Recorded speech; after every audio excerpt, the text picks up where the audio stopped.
aku emang udah niatnya memang mau cari koperasi. Cuman kan banyak cerita koperasi tuh nggak dikelola dengan betul gitu. Jadi terus terang rada khawatir kalau kita mau nitipin uang ke koperasi kan. Ntar tau-taunya bubar, ntar tau-taunya gimana gitu kan.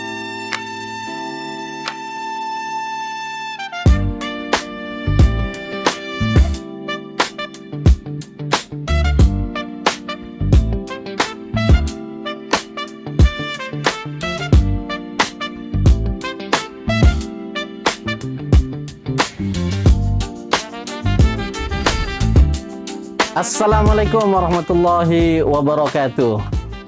Sahabat BMI News dimanapun berada, juga para anggota Koperasi Syariah Benteng Mikro Indonesia, semoga hari ini sehat selalu. Alhamdulillah, hari ini kami telah sampai di kediaman salah satu anggota Koperasi Syariah Benteng Mikro Indonesia yang luar biasa dan menginspirasi untuk banyak orang.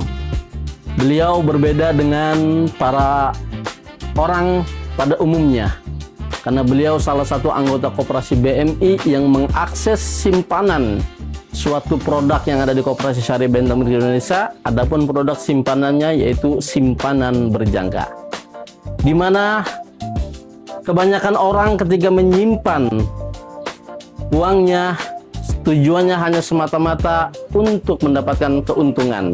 Tapi salah satu anggota ini luar biasa. Beliau tujuan menyimpan itu justru ingin harta yang diberikan atau disimpan melalui simpanan berjangka ini bermanfaat untuk orang banyak. Dan direalisasikan dengan dia berwakaf setiap dapat bagi hasil dari simpanan berjangkanya. Tentu ini menginspirasi untuk kita semua. Apa motivasi beliau? Apa tujuan beliau sehingga beliau melaksanakan itu? Tentu hadis Nabi pun mengajarkan kepada kita semua bahwa khairun nasi anfa'um linnas, sebaik-baiknya orang adalah yang bermanfaat untuk orang lain. Untuk itu, untuk biar lebih kenal lebih jauh kepada beliau, mari kita masuk ke kediaman beliau. Mari, yuk.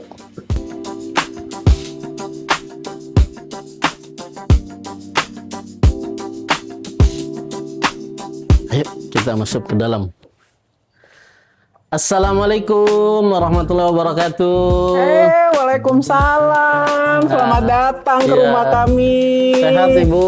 Alhamdulillah. Ini akhirnya nyampe juga ya. Para sahabat BMI News, salah satu anggota Koperasi BMI yang sangat menginspirasi kita semua. Nah, luar biasa ya, hebat beliau. Juga ya. Terusnya juga sehat. Alhamdulillah. Ya. Yuk kita masuk ke dalam ke Oke, kediaman beliau. mari udah ditunggu. Ya, siap Ibu.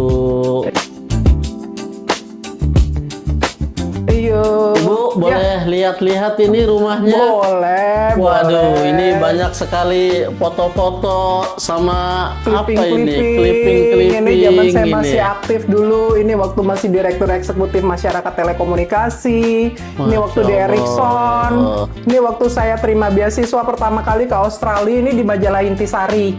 Kalau ini kan koran Tempo. Nah, terus ini banyak. Ini ada Jakarta Post juga, Jakarta Post. Ini waktu saya di Amerika tuh ngambil S2, saya yang ngasih pidato waktu wisuda.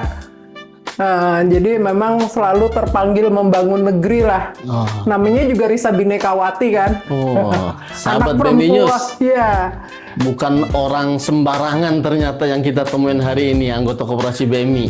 Ya. Mainannya bukan di dalam negeri, di luar negeri. Tuh foto-fotonya, clippingnya bisa dilihat. Ini waktu di Amerika, ini waktu di Australia. Ini di Australia. Nah, ini di Australia clipping-clippingnya. Tapi ini di Pasar Bersih Sentul nih. Wah, Pasar Karena Bersih ada Sentul. Going Green program waktu itu di Danamon. Terus aku pernah kepilih juga sebagai salah satu Kartini berprestasi majalah Gatra. Gitu Masya zaman Allah. masih Nih, kerja. Saya sangat senang sekali bisa ketemu bukan sembarang orang ini. Sembarang. Iya, luar biasa ini ya. Ini Ya. orang yang sangat sukses mungkin secara dunianya, ya. Tapi juga beliau juga menginspirasi kita semua.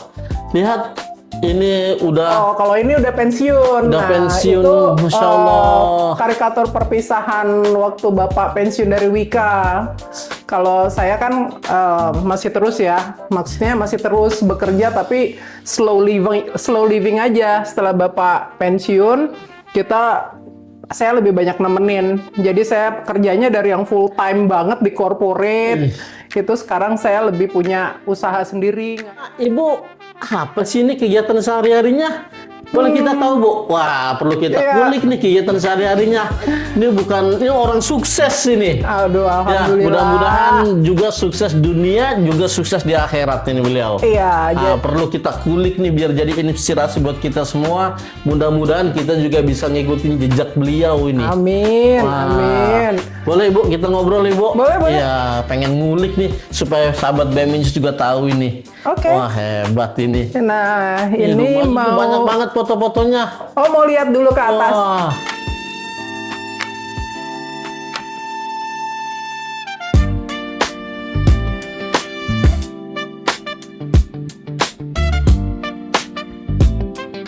Oke, jadi ini kita waktu berapa? 2022 sempat ke Annapurna di Himalaya. Masya Tapi Allah. intinya sih ini gambar-gambarnya nih setelah Bapak pensiun bulan Agustus 2020 dari Wika. Nah, kita tuh ingin apa istilahnya memenuhi yang kita nggak pernah lakukan, karena kan dulu si Bapak tuh sama saya dua-duanya tuh sibuk banget. Oh, iya. Jadi waktu sampai beliau pensiun tuh kita udah 28 tahun menikah, tapi yang siang malam tidur bareng tuh cuman sekitar 8 tahun. Karena antar saya sekolah, beliau tugasnya di seluruh Indonesia. Jadi begitu saatnya beliau pensiun, udah kita bener-bener mutusin untuk ya sekarang waktunya lah kita jalanin Menikmati, apa-apa Bu, ya. yang kita nggak pernah jalankan gitu loh. Jadinya udah kita tuh naik gunung 24 gunung udah. Terakhir Rinjani. Nah ini kan ada Ciremai, ada Gunung Agung, ada Slamet gitu. Jadi kita naik gunung, kita keliling Indonesia, kita ke tempat-tempat yang kita mau gitu ya. Wow. Nah, terus Luar ini biasa ya. Ya, ini ruang kerja saya. Karena saya masih kerja. Masya Saya punya perusahaan konsultan namanya Suara Research Indonesia. Suara Research Indonesia. Iya, atau Suara Institute. Jadi kita ngasih tentang sustainability, international trade. Basically kita mencoba untuk membantu pemerintah agar, ya nggak cuma pemerintah sih, Iya. policy yang dibikin oleh Indonesia itu harus berdasarkan data dan analisa yang benar gitu. Jadi kayak saya ada namanya Titi Anas, Erika, Ninet, sama Widi itu yang PhD dan master dari luar negeri bikin perusahaan itu namanya Suara Institute. Nah jadi tapi basically banyakan kerjanya di rumah. Nah jadi ini workstation aku.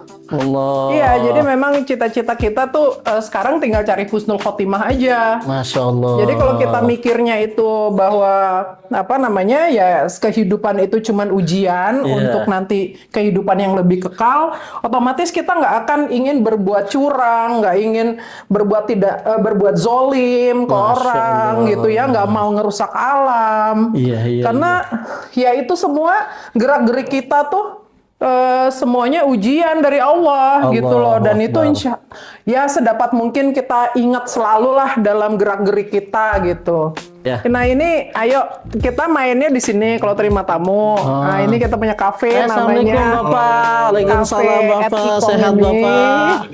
Alhamdulillah. Terus di situ kan Lagi ngopi Pak, nyantai ini. Tahun- Ini yang dinamakan udah menikmati hidup. ya Udah bebas finansial, udah merdeka. Ya. amin.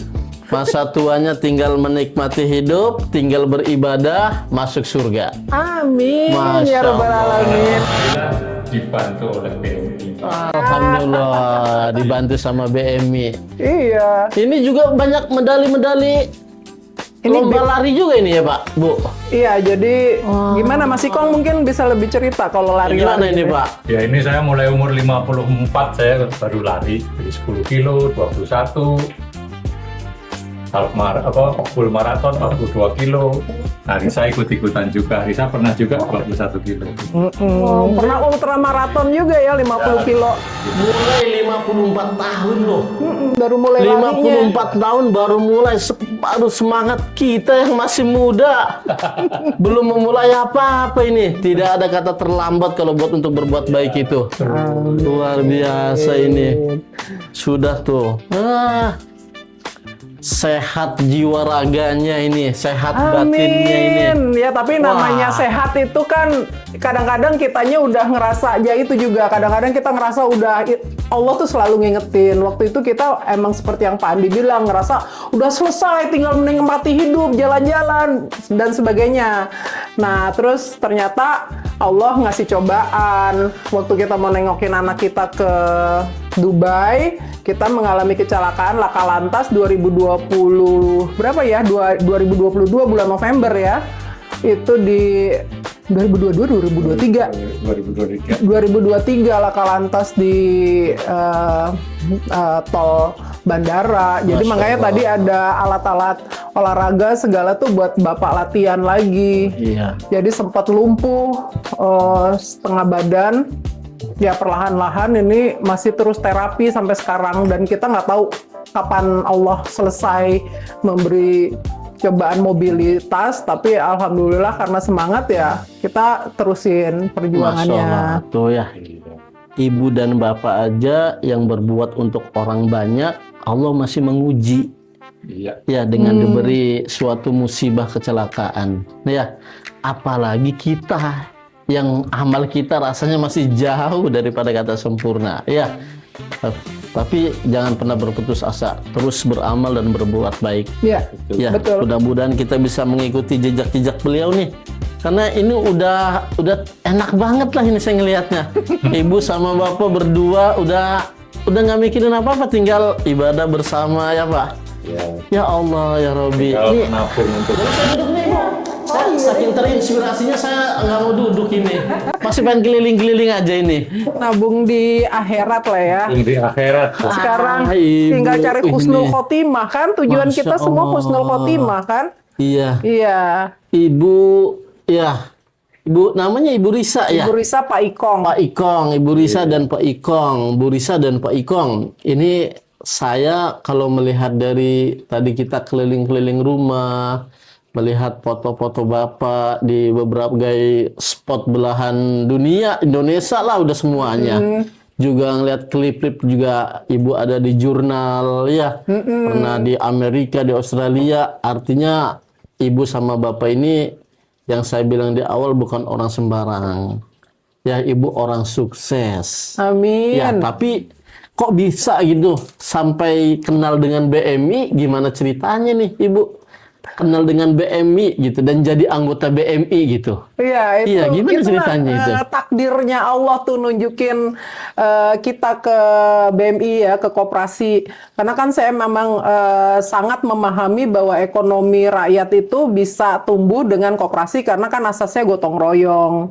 Dan pokoknya saya juga belajar tentang konsepnya Hatta, tentang koperasi. Tapi waktu itu belum tahu nih, belum ketemu koperasi mana ya yang cocok gitu. Saya juga udah pernah jadi anggota koperasi Maju Bersama sebenarnya waktu saya masih ngajar di Podomoro. Nah, tapi untuk BMI kenalnya justru karena saya ngambil tesis di Taskia dulu, ngambil S2 Ekonomi Syariah. Oke. Sama Pak Ascarya dikasih beberapa koperasi yang percontohan lah yang jadi model, termasuk salah satunya BMI. BMI. Nah, terus saya main ke BMI, terus sama Mbak Jana waktu itu pertama kalinya, terus datang ke beberapa acara pertemuan anggota, ada 3 apa 4 ya sampai kita nginep kok di sana di Ibis ya kita Oh, nginep. iya. Nah, waktu itu Bapak bisa nyetir ya, masih nganterin aku waktu itu. Oh iya. Nah, terus aku pengen tahu gimana sih mekanismenya. Oh iya, tapi kan harus jadi anggota kalau mau ngambil tesis. Oh iya. Jadi aku jadi anggota, terus aku tanya produknya apa aja. Nah, terus salah satu yang dikenalin ya si Jaka itu. Nah, awalnya aku cuma nabung 20 sampai 20, terus minggu depannya aku tambahin 30 lagi jadi 50 juta. Oke.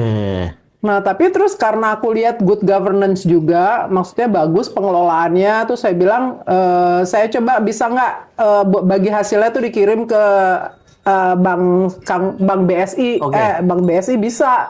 Mereka cukup tertib, makanya jadi setiap kalau saya dapat proyek atau ada uang lebih, itu saya masukin lagi. Sekarang udah 1, berapa ya uang? Hampir 2 miliar nih di situ ya. Masya Allah. Jadi, tapi 2 miliar itu juga portfolionya saya bagi-bagi. Karena kan ada yang tabungan yang jadi simpanan pokok. Simpanan pokok kan cuma 10.000 Ya, 10.000, kalian. betul. Tapi ada simpanan wajib yang merupakan fondasi dari si bank Betul. syariah itu. Jadi aku genepin Koperasi kemarin syariah 100 juta udah. Terus beberapa kelebihan keuntungan juga aku nggak ambil semua, aku simpan di sukarela. Oh ya. Terus juga yang saya juga bagi adalah untuk mewakafkan sebagian dari bagi hasil yang saya terima. Kemarin baru aku tingkatin ya juga jumlahnya gitu. Nah jadi gitulah portfolionya. Nah kedepannya sih maunya nanti kita hitung-hitung lagi gimana saya nanti kalau kami udah meninggal itu mau jadikan pokok yang kita punya itu berapa nanti kita omongin itu menjadi dana abadi. Masya Allah. Karena kan kita kan dapat bagi hasil yang lumayan ya, tapi sekarang kan kita masih pakai buat belanja untuk kebutuhan sehari-hari. Nah, tapi nanti kalau kita udah meninggal nanti, saya mau mewasiatkan ke BMI agar itu bisa dijadikan paket beasiswa buat anak-anak yang super miskin, yang anggota yang ultra poor yang kalian kelola gitu loh. Jadi rencananya gitu. Jadi kalau kita udah meninggal itu masuk yang kategori harta yang berguna itu kita mau titipin ke BMI nanti ngolahnya kalau kita udah meninggal nanti. Jadi nanti ya itu masih lama lah ya, itu kan kadarullah segala macam, tapi itu udah di dalam rencana jangka panjang, rencana akhirat kita gitu kan. Kalau rencana kan gimana? Udah diniatkan gitu. Ya, Bu, ya. Masya Allah. Iya, nah nanti sih insya Allah ya selagi kita masih hidup ya bisa, kalau ada rezeki lagi, aku masukin lagi. Karena aku tahu persis bahwa dana yang dikelola ini kan bisa membebaskan orang dari pinjol, ya kan? Dari rentenir, terus bantu orang naik kelas dari ultra poor ke poor, jadi dari super miskin menjadi kelompok miskin, miskin menjadi kecil, mikro, ultra mikro, terus kecil, menengah dan sebagainya. Jadi karena aku secara ilmu juga dari keilmuan saya tuh saya selalu berminat tentang keberlanjutan, sustainable development. Ya yang dilakukan oleh kalian tuh sesuai sama ilmu saya gitu. Jadi klop gitu loh. Nggak ngelenceng. Gitu sih. Jadi anggota BMI juga awal mulanya mah bukan karena tertarik jadi anggota BMI, karena memang kebetulan ada tugas ya Ibu ya yang mensyaratkan untuk menjadi anggota BMI. Iya. Kebenarannya begitu, tapi kan tidak ada kejadian yang di luar kehendak Allah. Semuanya sudah dituliskan ya Bu ya. Benar, karena aku emang udah niatnya memang mau cari koperasi. Cuman kan banyak cerita koperasi tuh nggak dikelola dengan betul gitu. Jadi terus terang rada khawatir kalau kita mau nitipin uang ke koperasi kan. Ntar tau-taunya bubar, ntar tau-taunya gimana gitu kan. Nah tapi karena aku pelajari juga sih BMI itu kan track recordnya dan sebagainya, jadi aku cukup percaya untuk nambah lagi. Yuk kita tambahin lagi. Of course kalau dilihat secara keseluruhan sih portfolio kita kan ada di bank syariah, ada di bank konvensional juga, ada di emas juga, ada di properti juga gitu. Jadi kita kan istilahnya kalau investasi tuh jangan taruh semua telur di dalam satu keranjang. Kalau satu keranjangnya jatuh, pecah semua gitu. Jadi diatur portfolionya ya. Gitu. Ya, ini ketidaksengajaan justru membawa keberkahan. Ya. Jadi ketika masuk menjadi anggota BMI, beliau melihat ya biografi BMI itu seperti apa, cara pengelolaannya seperti apa, program-programnya seperti apa, produknya seperti apa, barulah beliau mengenal BMI. Nah, Bu, boleh Ibu sampaikan kepada sahabat BMI News. Tadi Ibu menyampaikan bahwa Ibu sudah pernah berinvestasi di emas, pernah berinvestasi di bank konvensional, Ibu juga bahkan bank syariah, bahkan mendengar nama koperasi itu yang terpikir oleh kita, stigmanya sangat negatif sekali. Iya, betul. Lalu apa yang membuat ibu percaya terhadap koperasi BMI gitu? Yang padahal ibu jadi anggota pun notabene-nya bukan belajar BMI dulu baru jadi anggota. Tapi ibu jadi anggota dulu baru belajar BMI, justru itu menjadi sebuah keyakinan penuh terhadap koperasi BMI. Apa yang membuat ibu percaya terhadap koperasi BMI gitu? Yang padahal ibu jadi anggota pun notabene-nya bukan belajar BMI dulu baru jadi anggota.